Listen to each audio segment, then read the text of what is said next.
Avant de rentrer dans le vif du sujet, j'aimerais d'abord rendre grâce à Dieu ici pour le Père qu'il m'a donné, le Père spirituel, le révérend Georges Benoît aussi, parce qu'il faut reconnaître que je veux parler en langage humain. Avant de l'avoir rencontré, avant de le connaître, je ne savais pas véritablement qui j'étais. Et je suis fier de comprendre aujourd'hui que j'ai un père qui m'a naquis dans le ministère. En fait, je suis en train de faire les premiers pas, n'est-ce pas, sous son contrôle et sous sa houlette. Et c'est d'ailleurs grâce à lui que je vais me retrouver au stade d'Aoundje hier.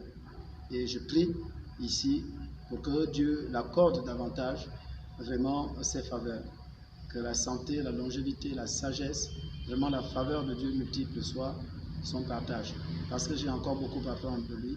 Je vais encore rester scotché au sein pour retirer le bon lait, alors que l'Éternel bénisse. Donc, quant à la question que vous m'avez posée tout à l'heure, alors je vais aller droit au but. La parole de Dieu déclare dans le psaume 24, à l'Éternel au premier verset, à l'Éternel la terre et ce qu'elle renferme, le monde et ce qu'il habite. Donc hier, j'étais là-bas, j'ai assisté, n'est-ce pas, à l'investiture du président Barrow Chambrier, parce que, vous savez, il faut apprendre à connaître l'histoire d'une personne. Je ne vais pas rentrer dans les méandres, mais je crois que cet homme avait attiré mon attention, et l'attention d'ailleurs de tous les Gabonais, pendant qu'il était en exercice, et je crois qu'il a signalé ça hier, pendant qu'il était en exercice, lorsque il a vu qu'il y avait une compatibilité avec ses convictions de justice, alors il a dû raccrocher, n'est-ce pas, il a dû rendre le tablier sans pourtant attendre qu'il y ait d'ailleurs drabuge ou qu'il y ait un problème quelconque. Vous voyez, à partir de ce moment-là, on peut reconnaître un tant soit peu, n'est-ce pas, reconnaître un homme intègre. On peut reconnaître un homme intègre. Donc, bref, et hier, nous avons été à son investiture. Voyez-vous, Jésus-Christ est le chemin, la vérité et la vie.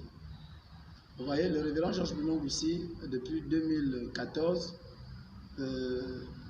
bon, 2014 c'est la date que moi je connais, et ce qui est sûr c'est que c'est bien avant qu'il a eu à commencer, parce qu'il est pasteur, je crois, il a déjà plus de 30 ans d'expérience, comment on appelle ça, sacerdotale. Donc, les grands souvenirs pour moi, c'était en 2014, quand il a eu la pensée de Gabon, heureuse la nation dont l'Éternel est Dieu. Ça, c'est au stade Nzayon. Et puis vient en 2015, quand il a la révélation de Gabon, j'appartiens à Jésus. Et c'est là où je voudrais véritablement m'appesantir. Gabon, j'appartiens à Jésus. Et ceux qui étaient là à ce stade hier, vous voyez, ont dû voir et les kakimonos et, comme vous l'avez dit, des personnes qui ont des Bibles, qui avaient des Bibles en main, des personnes qui avaient des symboles prophétiques. Mais pourquoi ça? Mais parce que Jésus-Christ est le chemin, il est la vérité, il est la vie. Jésus-Christ est celui, le propriétaire, le légataire du Gabon. Jésus-Christ, vous voyez-vous, mon bien-aimé, c'est la justice.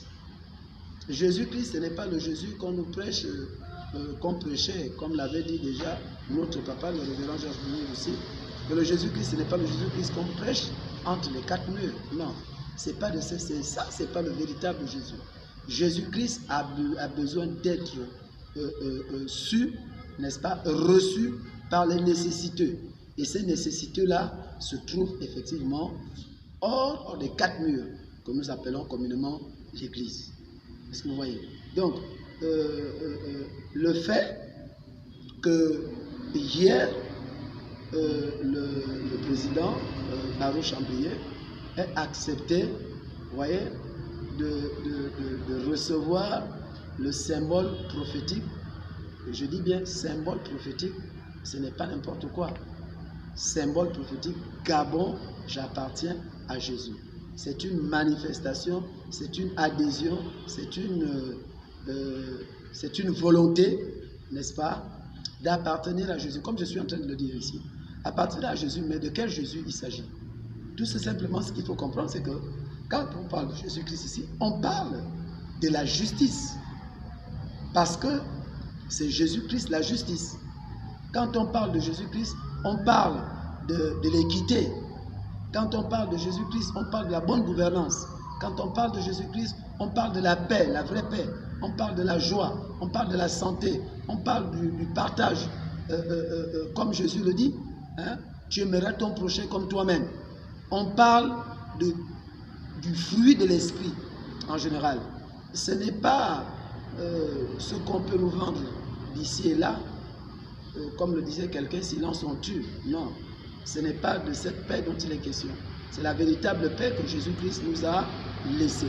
Il a dit, je vous donne ma paix, je vous laisse ma paix, je ne vous la donne pas comme le monde. Voyez-vous? Et c'est en fait ce Jésus que vous voyez, quand vous voyez dans les symboles prophétiques, Gabon, j'appartiens à Jésus. En fait, ce n'est pas de ce Jésus qu'on fait comme récitation, mais c'est Jésus-Christ qui est le chemin, la vérité et la vie. C'est Jésus-Christ qui se caractérise par la justice, Jésus-Christ qui se caractérise par la vraie paix, Jésus-Christ qui se caractérise par la non-pratique de l'homosexualité, Jésus-Christ qui se caractérise par l'amour du prochain. Parce que vous êtes sans ignorer que Jésus-Christ, lors de son pèlerinage terrestre, avant d'aller au Père, il pouvait répondre aux disciples qui avaient posé la question, qui était le plus grand? Alors il a dit, les deux commandements, c'était lequel? Tu aimeras ton Dieu, l'Éternel, ton Dieu de tout ton cœur, ton âme, ton esprit, de toutes tes forces, et tu aimeras ton prochain comme toi-même. Bon, à partir du moment où il ouvre son cœur, je dis bien, s'il ouvre son cœur, en esprit, en vérité, au chemin et à la vérité, la vie, il n'y a pas de raison à ce qu'il ne soit pas le candidat des chrétiens.